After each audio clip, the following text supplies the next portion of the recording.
Bismillahirrahmanirrahim. Assalamualaikum warahmatullahi wabarakatuh. Alhamdulillahilladzi arsala rasulahu bihuda wa dinil haq wa yuzhirahu ala dini kulli wa kafa billahi syahida.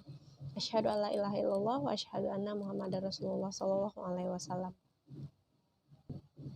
Puji dan syukur marilah kita ucapkan kehadirat Allah Subhanahu wa taala yang telah memberikan rahmat dan karunia-Nya kepada kita sehingga kita dapat melaksanakan perkuliahan via daring pada kesempatan kali ini. Shalawat dan salam semoga tetap tercurah pahalanya buat baginda Rasulullah Muhammad Sallallahu Alaihi Wasallam. Allahumma sholli ala Sayyidina Muhammad wa ala ali Sayyidina Muhammad. Yang sama-sama kita hormati dosen pengampu mata kuliah materi dan energi, Ibu Rani Oktavia MPD. Baiklah, kami dari kelompok 4 yang beranggotakan Cika Aulia Linaldi, Debbie Tria Oktanisa Evit, Lydia Tamba, Sylvia Patri Cynthia, Susan Nadia Putri, dan Fiona Putri Dwinanda akan mempresentasikan materi yang berjudul Biomasa sebagai sumber energi terbarukan. Untuk materi pertama yaitu mengenai pengertian energi terbarukan yang akan dibahas oleh Fiona Putri Dwinanda. Kepada Fiona, disilahkan. Assalamualaikum warahmatullahi wabarakatuh. Perkenalkan, nama saya Fiona Putri Dwinanda, NIM 19231049. Baiklah, saya akan menjelaskan tentang pengertian energi terbarukan. Energi terbarukan merupakan sumber energi yang berasal dari alam yang mampu dibuat secara bebas, serta mampu diperbarui secara terus-menerus dan tak terbatas. Contoh energi terbarukan ini ialah tenaga surya, tenaga angin, arus air, proses biologi, dan juga panas bumi. Konsep energi terbarukan ini pertama kali dikenal pada tahun 1970-an sebagai cara untuk mengimbangi perkembangan energi dengan bahan bakar fosil dan juga nuklir. Energi terbarukan adalah sebuah sumber daya energi yang masih bisa dengan cepat dipulihkan atau dibuat kembali secara alami dan mempunyai proses yang berkelanjutan. Dengan begitu, bahan bakar fosil dan juga nuklir tidak termasuk ke dalam definisi tersebut. Energi terbarukan bisa berasal dari energi tidak terbarukan yang berhasil diolah secara baik agar tidak habis dan akan bisa selalu dipakai dalam waktu yang lama.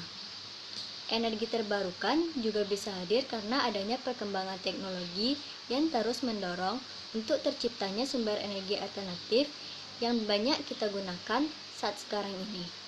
Penggunaan sumber energi yang semakin meningkat membuat manusia untuk menemukan opsi lainnya kalau sumber energinya habis.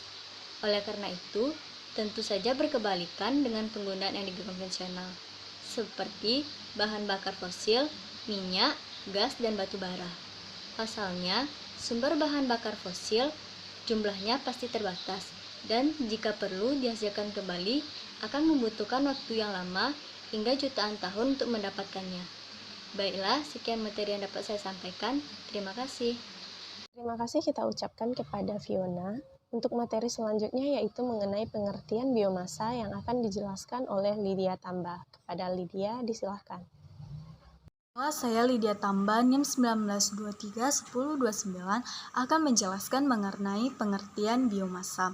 Secara umum, biomasa merupakan bahan yang dapat diperoleh dari tumbuhan, baik secara langsung maupun tidak langsung dalam jumlah yang sangat besar.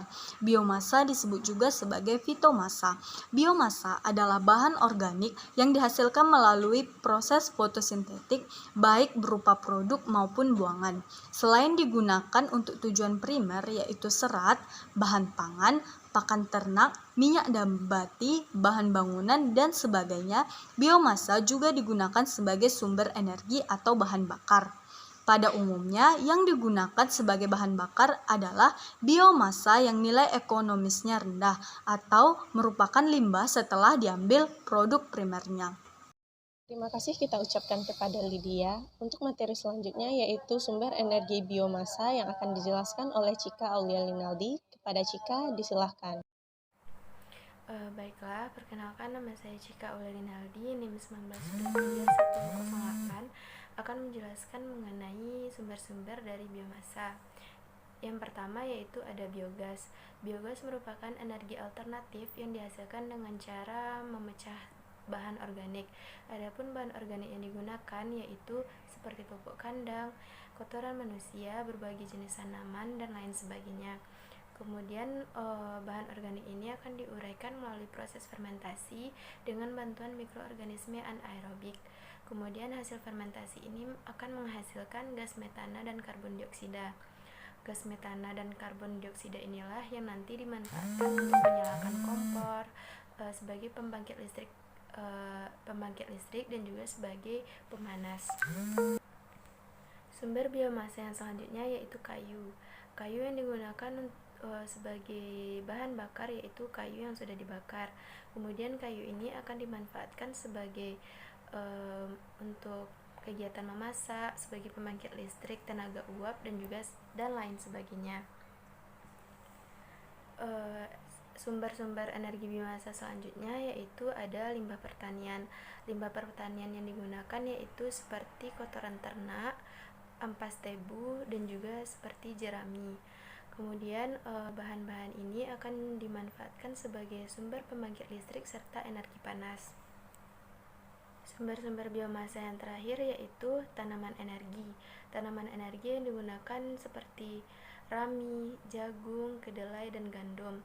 Tanaman-tanaman ini sengaja ditanam dalam skala yang besar karena sangat bermanfaat sebagai bahan bakar seperti propanol, biodiesel, etanol, dan butanol. Baiklah, itulah penjelasan mengenai sumber-sumber energi biomasa. Terima kasih. Terima kasih kita ucapkan kepada Cika. Untuk materi selanjutnya yaitu mengenai pengelolaan biomasa sebagai sumber energi yang akan dibahas oleh Debbie Tria Oktanesa Evit.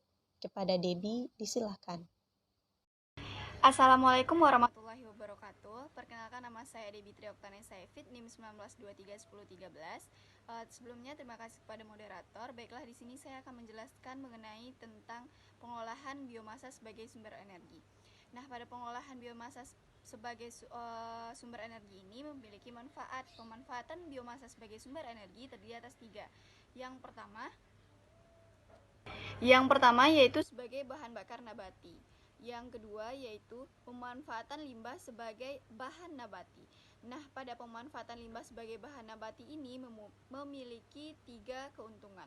Yang pertama yaitu peningkatan efisiensi energi secara keseluruhan karena kandungan energi yang terdapat pada limbah cukup besar untuk dimanfaatkan kembali. Yang kedua yaitu penghematan biaya. Karena biasanya limbah tidak digunakan. Nah, di sini kita bisa daur ulang sebagai biomasa untuk menghasilkan sesuatu hal yang lebih mahal yang dapat dimanfaatkan. Yang selanjutnya yaitu yang ketiga yaitu mengurangi keperluan akan tempat pengumpulan sampah. Nah, pada biomasa ini akan mengurangi biasanya tempat untuk sampah-sampah yang udah ada tidak akan untuk didaur ulang, maka kesediaan tempat sampah untuk pembuangannya itu akan berkurang. Nah, yang selanjutnya yaitu yang ketiga, produk utama sebagai sumber energi. Produk utama sebagai sumber energi ini bisa dilihat dari ubi kayu, kayak sagu, biasanya itu beradanya di perkotaan ataupun di pedesaan juga ditemukan. Nah, ini bisa dijadikan suatu produk yang ditujukan sebagai bahan pembuatan bioetanol. Ini bisa didaur ulang sebagai pemanfaatan biomasa dan dijadikan sumber energi di Indonesia nantinya. Sekianlah dari saya kembalikan ke moderator. Terima kasih kita ucapkan kepada Debbie. Untuk materi selanjutnya yaitu pemanfaatan biomasa sebagai sumber energi di dunia dan di Indonesia yang akan dibahas oleh Susan Nadia Putri. Kepada Susan, disilahkan. Baiklah, saya Susan Nadia Putri, NIM 19231045, akan menjelaskan mengenai pemanfaatan biomasa sebagai sumber energi di Indonesia dan di dunia. Yang pertama yaitu saya akan membahas tentang di dunia. Di dunia, biomasa digunakan sebagai sumber energi listrik. Salah satunya yaitu di Jerman. Di sana mereka menggunakan gandum sebagai bahan utama dalam produksi dan produksi sumber energi listrik. Alasan mereka menggunakan biomasa sebagai sumber energi listrik yaitu karena biomasa jauh lebih ramah lingkungan dan berasal dari alam. Namun hal ini memicu persaingan antara petani biomasa dengan petani pangan. Di sana contohnya yaitu harga gandum. Untuk biomasa 100 kg-nya itu seharga 25 euro. Sementara untuk tanaman pangannya gandum 100 kilo itu hanya seharga 18 euro. Itulah yang menyebabkan mereka lebih memilih untuk menanam tanaman biomasa. Tetapi hal ini juga menjadi permasalahan karena pangan lebih dibutuhkan di dunia. Itu yang jadi bahan permasalahan pada saat ini. Selanjutnya biomasa sebagai sumber energi di Indonesia. Di Indonesia biomasa sebagai sumber energi ini ada dua. Yang pertama yaitu dalam pembuatan biodiesel dan yang kedua yaitu dalam pembuatan bioetanol. Kita bahas yang pertama yaitu pembuatan biodiesel. Beberapa tumbuhan yang digunakan sebagai bahan baku dalam pembuatan biodiesel ini yaitu kelapa sawit, jarak, dan kedelai. Selanjutnya yang kedua yaitu pembuatan bioetanol. Tanaman-tanaman yang digunakan sebagai bahan baku dari pembuatan bioetanol ini ada ubi kayu, sagu, jagung, dan sorghum. Baiklah, itu saja materi dari saya. Saya ucapkan terima kasih. Terima kasih kita ucapkan kepada Susan.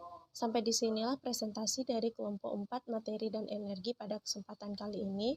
Kami dari kelompok 4 mohon maaf jika ada kesalahan. Untuk sesi selanjutnya kita akan mengadakan diskusi melalui grup WhatsApp. Terima kasih. Wassalamualaikum warahmatullahi wabarakatuh.